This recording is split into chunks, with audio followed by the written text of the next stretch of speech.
மணல் காடு பார்க்கலன்னு கவலைப்படாதீங்க. நீங்க இருக்கிற இடத்துல இருந்து இந்த மணல் காட்டை பாருங்க, நான் சுத்தி காட்டுறேன். ஒரு யாழ்ப்பாணத்தை பொறுத்த வரைக்கும் முக்கியமான தொல்பொருள் அடையாள சின்னமா முதல் பார்த்ததை விட ஏதோ எனக்கு கொஞ்சம் வித்தியாசமா இருக்கிற மாதிரி தான் இருக்குது. இப்ப நான் நிக்கிற இடம் வந்து 100 வருஷங்களுக்கு முன்னதாகவே வந்து இந்த மண்ணுல புதஞ்சிருக்கு அப்படின்னு சொல்லப்படுது. பெரிய பெரிய சவுக்கம் காடுகள் தான் இருக்குது. நாங்க இப்ப வந்து நிக்கிற நேரம் சரியா இப்ப வந்து 2:20 சொன்ன அந்த ஒரு கோவில் உண்டு, அதாவது இது ஒரு சர்ச் உண்டு. இங்கால பாத்தீங்கன்னா அந்த பீச் அப்படியே எங்களுக்கு தூரத்துல தெரியுது பாருங்க. கடற்தொழில் செய்யற மக்கள் வந்து இங்க அதிகம் சொன்னா இது கடல்ல ஒட்டின கிராமமா இருக்கிறதுனால. ஹாய் மக்களே, வெல்கம் டு வித் சுதேஷி. இன்றைக்கு நான் நிக்கிற இந்த இடம் வந்து யாழ்ப்பாணத்துல மணல் காடு. உங்களுக்கு அநேகமா தெரிஞ்சிருக்கும்.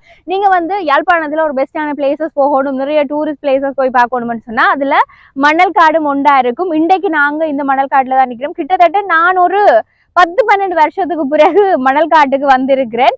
முதல் பார்த்ததை விட ஏதோ எனக்கு கொஞ்சம் வித்தியாசமா இருக்கிற மாதிரி தான் இருக்குது. இப்ப நான் நிக்கிற இடம் வந்து என்ன சுத்தி பாத்தீங்கன்னா ஒரு பெரிய சவுக்கு காடு இருக்கு. அப்படியே அந்த சைட் பாத்தீங்கன்னா கடல் இருக்குது.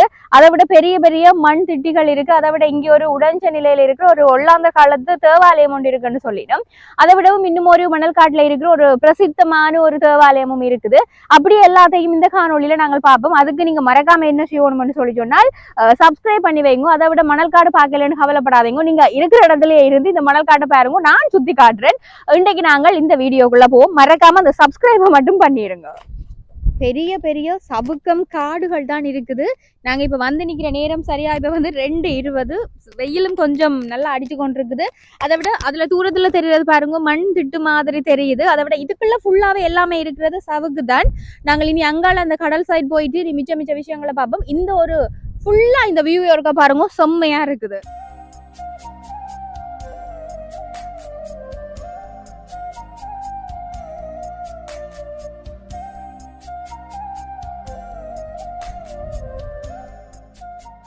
இது வந்து அந்த மணல் காட்டோட மிகப்பெரிய அந்த மணல் திட்டுக்கள் மாதிரி இருக்கு. அதாவது பெரிய பெரிய குவியல்கள் மாதிரி இருக்குது. நான் ஏற்கனவே சொன்ன மாதிரி நான் கிட்டத்தட்ட ஒரு 10 வருஷத்துக்கு முதல்ல வரைக்குள்ள நிறையவே இருந்தது. ஆனா இப்ப இந்த இடத்துல குறைவா இருக்கா இல்லைன்னு சொல்லி எனக்கு தெரியல. இப்ப மத்தியான நேரம் சரியான என்னன்னு சொல்றது, எதிரவே கஷ்டமா இருக்கு. சரியான களைப்பாகிட்டம். ட்ரை பண்ணி என்னன்னு சொன்னா தெரியும் உங்களுக்கு, மணலுக்குள்ள நடக்கிறது சரியான கஷ்டமா இருக்குமெண்டு.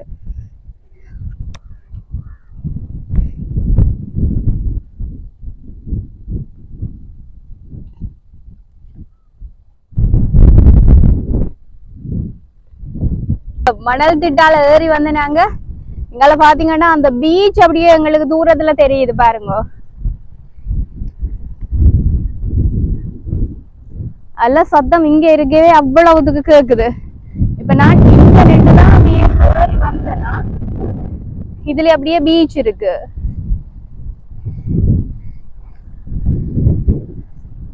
இங்கால எல்லாமே அந்த மணல் திட்டுகள் இருக்குது பாத்தீங்கன்னா தெரியும். சுத்தி முத்தி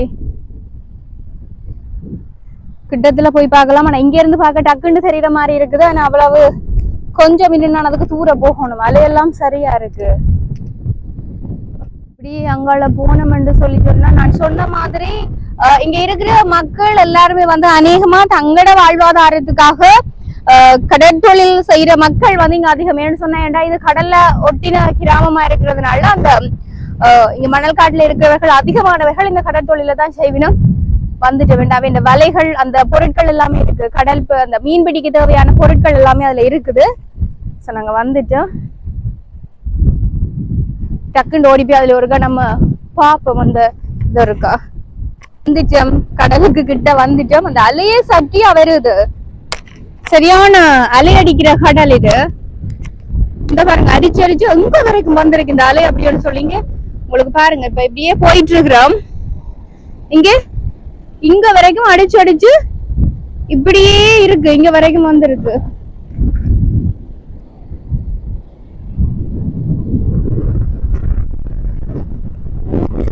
நல்ல வடிவா இருக்கு இப்ப நாங்க நிக்கிற டைம்.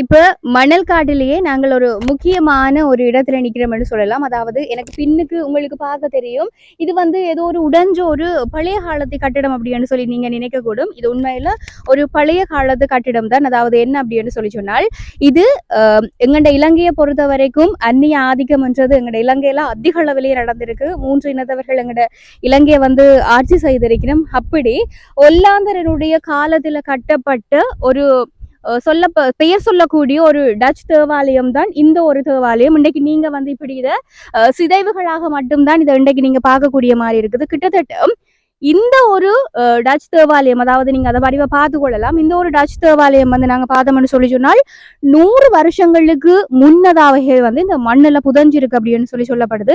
இப்ப கூட இந்த மண்ணில் எங்களுக்கு மணல் காடு அப்படின்னு சொல்லி சொன்னாலே அது மணல் சூழ்ந்த ஒரு பிரதேசமா தான் இருக்கும். அப்படி பார்க்கக்குள்ள 100 வருஷத்துக்கு மேலேயும் இது இந்த மண்ணுக்குள்ள புதஞ்சு போயிருக்குன்னு சொல்லி இங்க ஒல்லாந்தர்கள் வந்திருந்த கால பகுதியில தான் ஒல்லாந்தர்கள் வந்து இந்த ஒரு தேவாலயத்தை கட்டி அது வந்து இங்க தங்களுடைய வழிபாடுகள் செய்திருக்கணும். அதுலயும் குறிப்பா இது செங்கல்லுகளாலையும் பவள பாறையாலையும் வந்து கட்டப்பட்டிருக்கின்றது சொல்லப்படுகின்றது.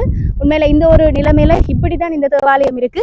இதை நாங்கள் ஒரு முழுமையா பார்ப்போம். நீங்க பாக்குறதெல்லாம் பாருங்க, நீங்க கிட்ட பார்த்தா தெரியும். இதுல இருக்கிறதுகள் வந்து அநேகமா வந்து பவள பாறைகள் உங்களோட கண்ணுக்கு தெரியும், நீங்க பார்க்கலாம். அதோட பாருங்க அந்த செங்கல் எச்சங்களும் வந்து உங்களுக்கு தெரியுது, செங்கல்லும் வந்து தெரியுது, அதோட பவள பாறைகளும் இருக்கு. அதை விட இவேண்டிய அந்த வேலைப்பாடுகளை பாருங்க, அந்த தூரத்துல உங்களுக்கு தெரியறது பாருங்க. சில வேளை அந்த வேலைப்பாடுகளை பார்க்கக்குள்ள எல்லாம் அவ்வளவு தூரம் நல்லா இருக்கு. எனக்கு இந்த மண்ணுக்குள்ள நடந்து வந்து சரியான களைப்பா இருக்கு. என்ன சரியான உச்சி வெயில் வந்து மண்டைய சுள்ளண்டு அடிக்குது. இந்த வேலைப்பாடுகளை பாருங்க, அவ்வளவு தூரம் அழகா இருக்குது.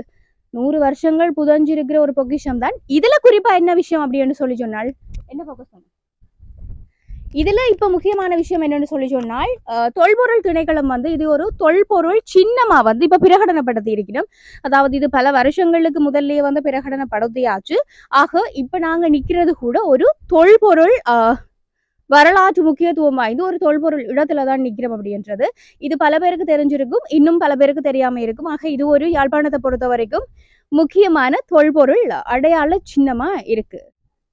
ஒட்டுமொத்தமா பாத்தீங்கன்னு சொல்லி சொன்னால் இப்ப இந்த தேவாலயம் வந்து இப்படியாகத்தான் இருக்குது. நீங்க இதை பார்த்து கொள்ளலாம்.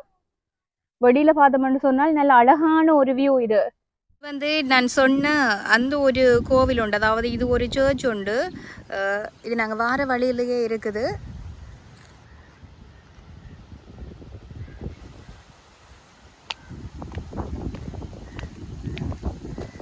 அதாவது இந்த ஒரு தேவாலயத்தை பொறுத்த வரைக்கும் பார்த்தீங்கன்னு சொன்னால் இந்த சுனாமி ஆழிப்பேரலை நடந்திருந்தது. அந்த ஆழிப்பேரலையினுடைய 10வது ஆண்டினுடைய நினைவாகத்தான் இந்த ஒரு நினைவு முற்றம் வந்து அமைக்கப்பட்டிருந்தது. அதாவது 2014ஆம் ஆண்டு 12ஆம் மாதம் 26ஆம் திகதி இது வந்து திறந்து வைக்கப்பட்டிருந்தது. ஏனென்று சொன்னால் இது கரையோர பிரதேசம் அப்படின்றதுனால இதனுடைய தாக்கம், அதாவது சுனாமியினுடைய தாக்கம் வந்து இங்கே அதிக அளவில் ஏற்பட்டிருந்தது.